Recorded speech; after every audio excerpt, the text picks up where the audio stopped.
Hello there YouTube, welcome to the first video where we'll be discussing and reading from HP Lovecraft,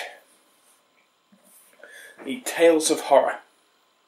Now, I was debating how I was going to do this, and I had a little think. I thought, there's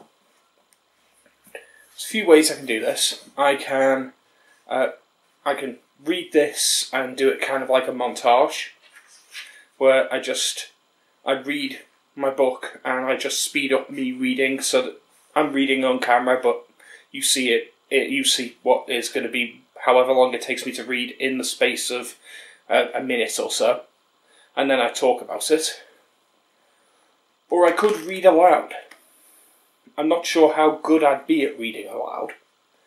See, the thing is, everything that Lovecraft has ever written is completely and without any restrictions public domain now. All of it. I checked. I thought some of it might not be.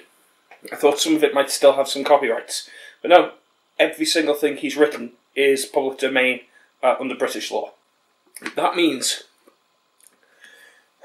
the only thing in this book that I can't read in full is the introduction, unless I'm reading it for education, criticism and review, because that would be a piece of copyrighted prose, and as we're discussing it, it would count as criticism and review, as long as I'm discussing the prose and discussing it in that way. I'm not going to read out the introduction in its entirety. I'm going to read the introduction, and I'm just going to fast forward that. So I'm going to read that silently. And then I'm going to read out Dagon. I think I'm going to read it aloud and see how my reading ability is.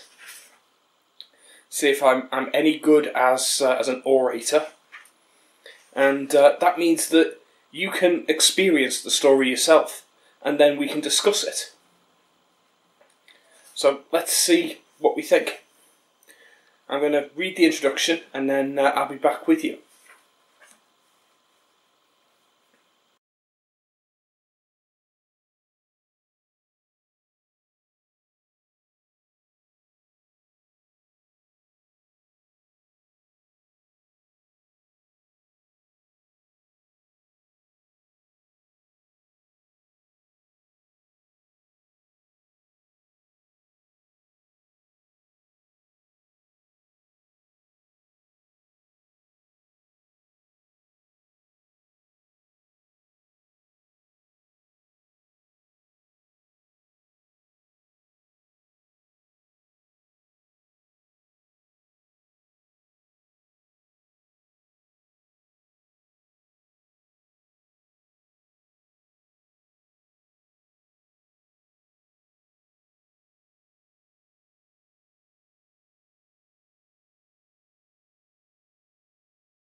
Well,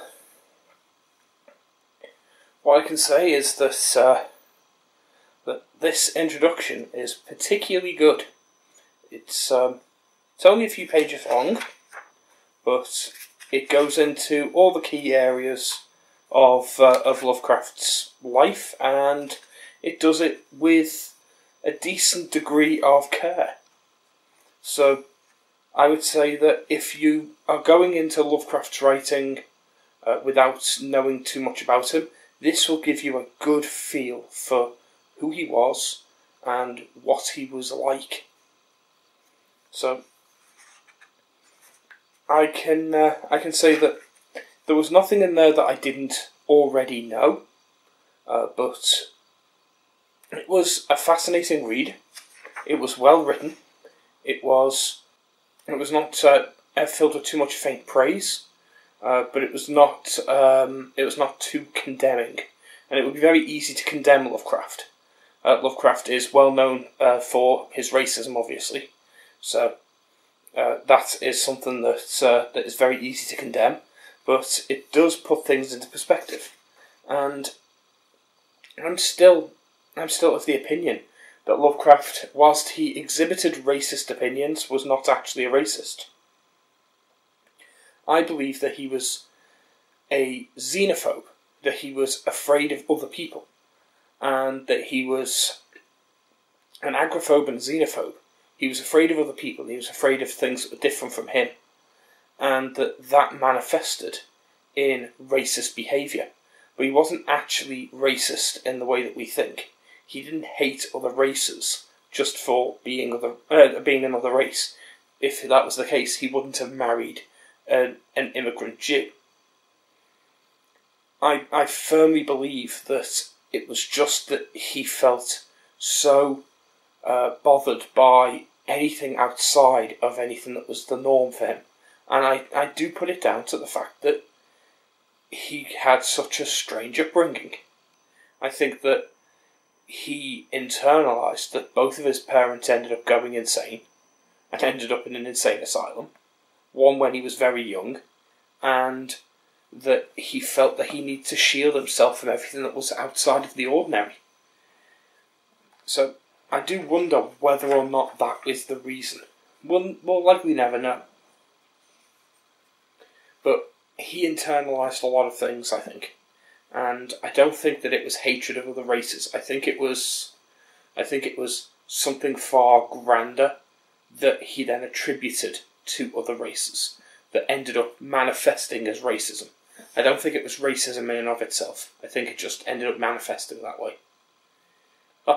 It still had the same effect. He still ended up being a racist in the end. But I don't think he was intrinsically racist.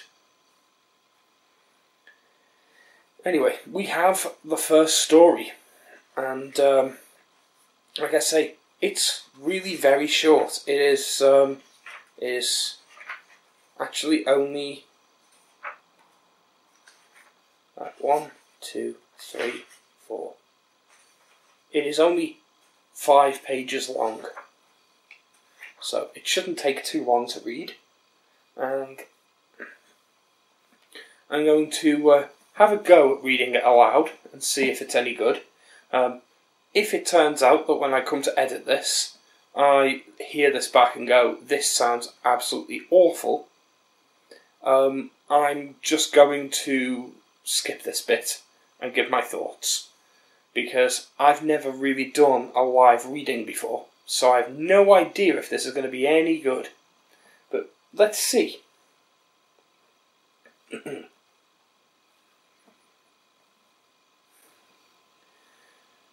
I am writing this under an appreciable mental strain, since by tonight I shall be no more.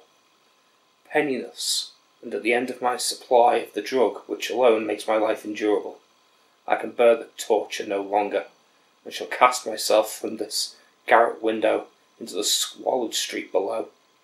Do not think, from my slavery to morphine, that I am a weakling or a degenerate. When you have read these hastily scrawled pages, you may guess, though never fully realise, why it is that I must have forgetfulness or death. It was in one of the most open and least frequented parts of the broad Pacific that the packet of which I was supercargo fell a victim to the German sea raiders. The Great War was then at its very beginning, and the enemy's navy had not reached its latter degree of ruthlessness, so that our vessel was made a legitimate prize, whilst we of her crew were treated with all the fairness and consideration due us as naval prisoners. So liberal indeed was the discipline of our captors that 5 days after we were taken, I managed to escape alone in a small boat with water and provisions for a good length of time. When I finally found myself adrift and free, I had but little idea of my surroundings. Never a competent navigator, I could only guess, vaguely by the sun and stars, that I was somewhat south of the equator, Of the longitude I knew nothing, and no island or coastline was in sight. The weather kept fair, and for uncounted days I drifted aimlessly beneath the scorching sun, waiting either for some passing ship or to be cast on the shores of some habitable land, but neither ship nor land appeared, and I began to despair in my solitude upon the heaving vastness of the unbroken blue. The change happened whilst I slept. Its details I shall never know, for my slumber, though troubled and dream-infested, was continuous. When at last I waked, it was to discover myself half sucked into a slimy expanse of hellish black mire which extended about me in monotonous undulations as far as I could see, and in which my boat lay grounded some distance away. Though one may well imagine that my first sensation would be of wonder at so prodigious and unexpected a transformation of scenery, I was in reality more horrified than astonished, for there was in the air and in the rotting soil a sinister quality which chilled me to my very core. The region was putrid, with the carcass of decaying fish and of other less describable things which I saw protruding from the nasty mud of the unending plain. Perhaps I should not hope to convey in mere words the unutterable hideousness that can dwell in absolute silence and barren immensity. There was nothing within hearing and nothing in sight save a vast reach of black slime. Yet the very completeness of the stillness, of the homogeneity of the landscape oppressed me with its nauseating fear. The sun was blazing down from the sky, which seemed to me almost black in the cloudless cruelty, as though reflecting the inky marsh beneath my feet.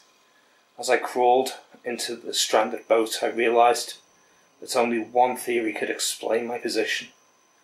Through some unprecedented volcanic upheaval, a portion of the ocean floor must have been thrown to the surface, exposing regions which for innumerable millions of years had lain hidden under unfathomable watery depths. So great was the extent of the new land which had risen beneath me, that I could not detect the faintest noise of the surging ocean, strain my ears as I might, nor were there any seafowl to prey upon the dead things. For several hours I sat thinking or brooding in the boat, which lay open upon its sides and afforded a slight shade as the sun moved across the heavens. As the day progressed, the ground lost some of its sickliness and seemed likely to dry sufficient for travelling purposes in a short time. That night I slept but little, and the next day I made for myself a pack containing food and water, preparatory for an overland journey in search of the vanished sea and possible rescue. On the third morning I found the soil dry enough to walk upon with ease. The odour of the fish was maddening, but I was too much concerned with graver things to mind so slight an evil, and set out boldly for an unknown goal. All day I forged steadily westward, guided by a faraway hummock which rose higher than any other elevation on the rolling desert. That night I encamped, and on the following day still travelled towards the hummock, though that object seemed scarcely nearer than when I'd first espied it. By the fourth evening I attained the base of the mound, which turned out to be much higher than it had appeared from a distance, an intervening valley setting it out in sharper relief from the general surface. Too weary to ascend, I slept in the shadow of the hill. I know not why my dreams were so wild that night, but ere the waning and fantastically gibbous moon had risen far above the eastern plain, I was awake in a cold perspiration, determined to sleep no more.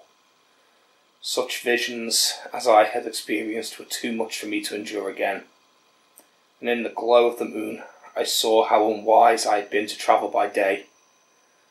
Without the glare of the parching sun, my journey would have cost me less energy. Indeed, I now felt quite able to perform the ascent which had deterred me at sunset. Picking up my pack, I started for the crest of the eminence. I have said than the unbroken monotony of the rolling plains was a source of vague horror to me. But I think my horror was greater when I gained the summit of the mound and looked down on the other side of the immeasurable pit or canyon, whose black recesses the moon had not yet soared high enough to illuminate. I felt myself on the edge of the world, peering over the rim into the fathomless chaos of eternal night. Though my terror ran curious reminiscence of Paradise Lost, and of Satan's hideous climb through the unfashioned realm of darkness. As the moon climbed higher in the sky, I began to see that the slope of the valley were not quite so perpendicular as I had imagined. Ledges and outcroppings of rock afforded fairly easy footholds for a descent, whilst after a drop of a few hundred feet, the declivity became very gradual. Urged on by an impulse which I cannot definitely analyse, I scrambled with difficulty down the rocks and stood on the gentler slope beneath, gazing into the Stygian depths, where no light had yet penetrated. All at once, my attention was captured by a vast and singular object on the opposite slope, which rose steeply, about 100 yards ahead of me. An object that gleamed whitely in the new bestowed rays of the ascending moon. That it was merely a gigantic piece of stone I soon assured myself, but I was conscious of a distance impression, that its contour and location were not altogether the work of nature. A closer scrutiny filled me with sensations I cannot express, for despite its enormous magnitude, and its position in an abyss which had yawned at the bottom of the sea since the world was young, I perceived beyond a doubt that the strange object was a well-shaped monolith, whose massive bulk had known the workmanship and perhaps the worship of living and thinking creatures. Dazed and frightened, yet not without a certain thrill of the scientist's or archaeologist's delight, I examined my surroundings more closely. The moon, now near the zenith, shone weirdly and vividly above the towering steps that hemmed in the chasm, and revealed the fact that the far-flung body of water flowed at the bottom, winding out of sight in both directions and almost lapping my feet as I stood on the slope. Across the chasm, the wavelets washed the base of the Cyclopean monolith, on whose surface I could now trace both inscriptions and crude sculptures. The writing was in a system of hieroglyphics unknown to me, and unlike anything I had ever seen in books, consisting, for the most part, of conventionalized aquatic symbols such as fishes, eels, octopi, crustaceans, mollusks, whales, and the like. Several characters obviously represented marine things which are unknown to the modern world, but whose decomposing forms I had observed on the ocean rising plain. It was the pictorial carving, however, that did most to hold me spellbound. Plainly visible across the intervening water, on account of their enormous size, were an array of bas-reliefs, whose subjects would have excited the envy of the Dore. I think that these things were supposed to depict men, at least a certain sort of men, though the creatures were shewn disporting like fishes in the waters of some marine grotto, or paying homage at some monolithic shrine which appeared to be under the waves as well.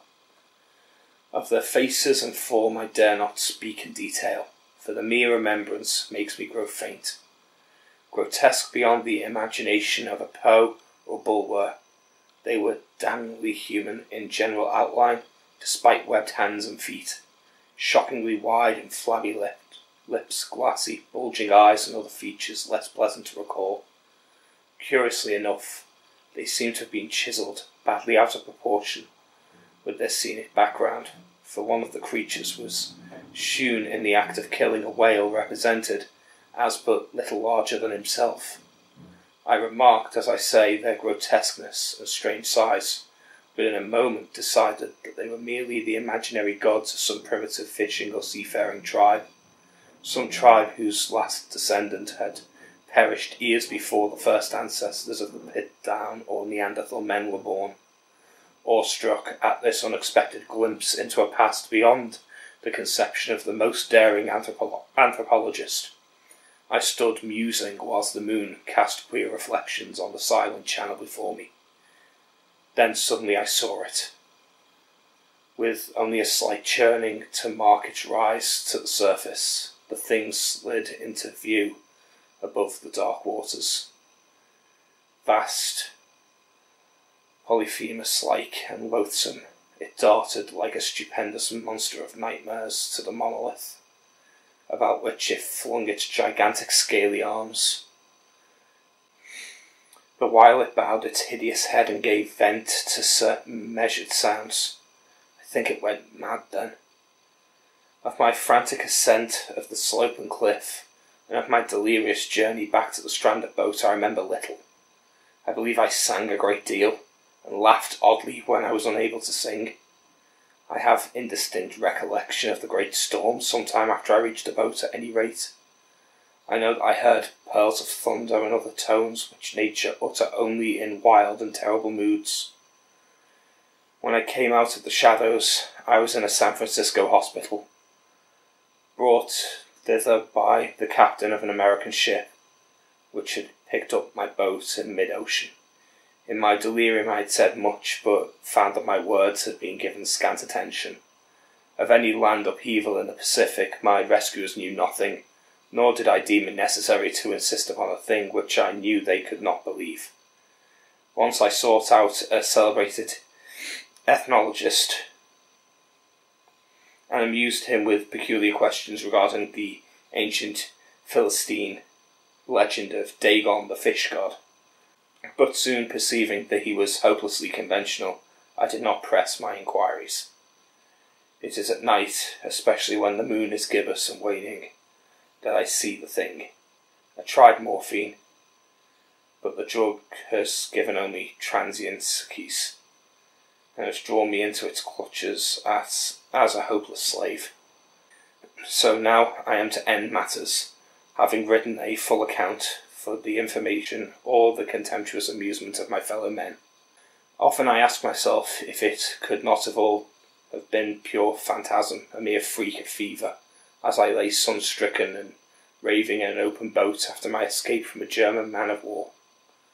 This I ask myself, but ever does there come before me a hideous, vivid vision in reply. I cannot think of the deep sea without shuddering at the nameless things that may at this very moment be crawling and floundering on its slimy bed, worshipping their ancient stone idols, and carving their own detestable likeness on submarine obelisks of water-soaked granite. I dream of a day when they may rise above the billows to drag down in their reeking talons the remnants of puny, war-exhausted mankind, of a day when the land shall sink and the dark ocean floor shall ascend amidst universal pandemonium. The end is near. I hear a noise at the door, as of some immense, slippery body lumbering against it. It shall not find me. God, the hand, the window, the window.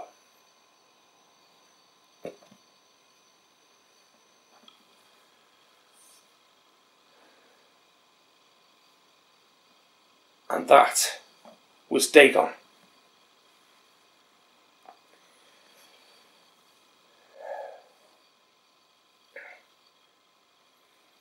Now, I have, I do apologise that my voice was cracking a lot during that.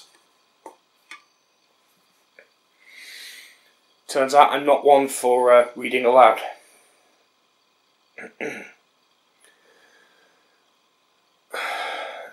On reading that, going back to it, I think it's one of his most memorable.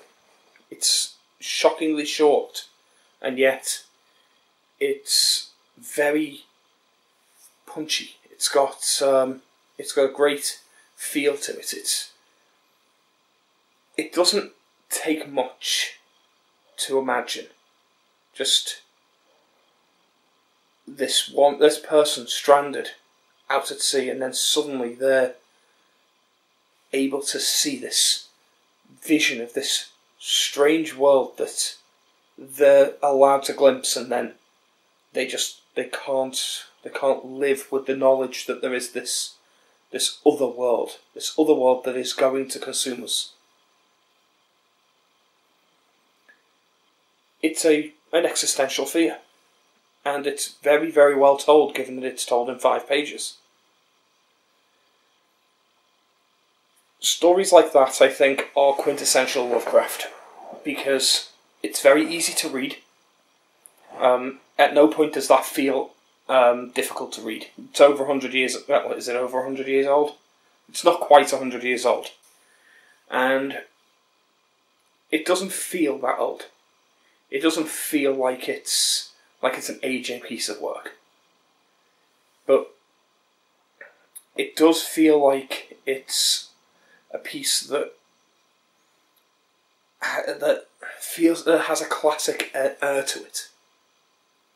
I can imagine the kind of fears that this would bring about. I can imagine this being a film.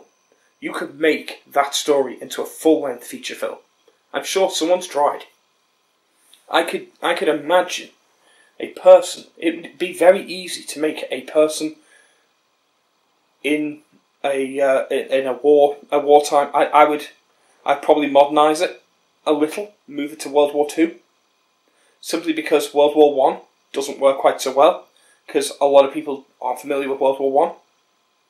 But World War II has very easy iconography. So I'd move it to World War II, because that would be very easy to have, a ship sinking, very easy to have the right time period shown up very, very quickly, and then immediately you have an impression that it's happening a long time ago. And frankly, for modern audiences, World War One and World War Two are basically interchangeable anyway. All you need to do is establish that it's not happening in the modern day. Have them floating off, and then have that encounter happen. Have them talking to themselves. You could make it into... It wouldn't need to be more than about 90 minutes. Maybe a 1 hour special. But you could have them exploring and have it almost be the epistolary format that it's in. You could even have as a framing device that he's there in the hotel room or whatever, writing this letter at the beginning, and then move on to the flashback, and then at the end he's back writing the letter. I think that it would work really well. I think it's very captivating. It's very very clear, very simple imagery. It's indicative of the kind of things that Lovecraft was afraid of. The idea of there being an unknown civilization that's there, that at first he's very excited to find, and then he realises that it's going to take us over and it's going to drag us down and kill us all and replace us. And then he's aware that it's coming and there's nothing that he can do to stop it. That fear, that's the same kind of fear that I think leads into the racism thing. Which I know that people don't like to harp on about that, but it is a key part of his psyche. But I do think that is one of the problems, is that he connects so much to race and immigration. So I do believe that kind of fear from the story Dagon is the kind of thing that inspired his fear of immigration and his fear of other societies, other cultures, especially cultures he couldn't understand, people who didn't speak English, people he couldn't communicate with, cultures and societies and religions that he didn't understand. I think that made sense to him. the idea that they would come in and replace his culture with their own frightened him deeply. And I think it was on a subconscious level. So I think that's at least some of where Dagon comes from. But I can also see it being a genuine existential dread. I do think that he genuinely had existential worries.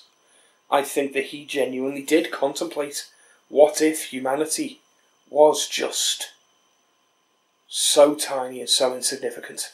He lived at a time when science had expanded the understanding that humans had so significantly that from his birth to his death, people understood so much more that he was experiencing a different world. By the time he died he died in his 40s. By the time he was in his 40s, the world was a completely different place. So many different discoveries have been made that the world seemed so very big that human achievement, human history, seemed so insignificant. This book, fantastic book by the way. I'm going to keep reading from this in future videos. I hope you'll follow along, and I hope this was an interesting video. I'll be interested to see how well this does, whether or not people are actually going to listen to me reading, because if this is something you will enjoy, I have plenty of other things that I believe are also copyright free, which I would be glad to read. And to be fair, I would be glad to read things that aren't copyright free. And I'd be glad to give readings of those. I would not be able to stick them on YouTube, but that doesn't mean that I couldn't do them anyway. Because, frankly, I find copyright to be an insulting load of old bollocks. The only reason that Lovecraft is copyright free is because he died young. There are people who were writing at the same time as him who are not copyright free because they lived longer, and that's just stupid. I'm of the opinion that your writing should be, yours. That you should have the right to your writing. You should be allowed to make a living off it. But all of this nonsense where the copyright lasts until 70 years after you're dead, so that you can earn off it, and so can your kids and your grandkids. No, sod that. That's just stupid. If you should have the right to earn a living off it, and maybe have the right to let your kids earn off it, so that after you've written it, after it's been written and published, from the publication date, I'd say 50 years. 50 years from the publication date, or if it was never published, 50 years from the death of the author. That would be it. Unless it was expressly stated that it should never have been published, at which point I don't think it ever should be published. I don't believe you should publish the works of someone who never wanted it published. But I believe posthumous works should have a 50-year copyright from the death of the author, and all of the works should have a 50-year copyright from the publication date. Everything else is just greed. I believe that once it's out in the public, if you experienced it when it was coming out, you should, in your lifetime, have the ability to make derivative works. Even 50 years is probably too long. Yeah, I think that's the best we're ever going to get. I'd have it lower than that. I'm fairly sure that trademark law only allows you to trademark something for 20 years. I think if you invent something, you only get trademark for 20 years before someone can take your invention, make a copy of it, and just churn out cheap copies. So you can invent something that changes the world, and corporations can copy that invention and churn out factory-made replicas after 20 years. But if you write a song or a book, or any kind of story, or paint a picture or something like that, that you have your entire lifespan and 70 years after you're dead. Unless you're Walt Disney, then you have 90 plus years after you're dead. No, that's just ridiculous. I'm sorry, but a piece of music or a book or a painting is not more valuable than an invention. So they should have parity. That they should be similar, and somewhere between 20 and 50 years is plenty. But anyway, I'm getting sidetracked. That wasn't my point. Sorry about the lighting difference. My TV was being used as a spot lamp, and it's gone into standby.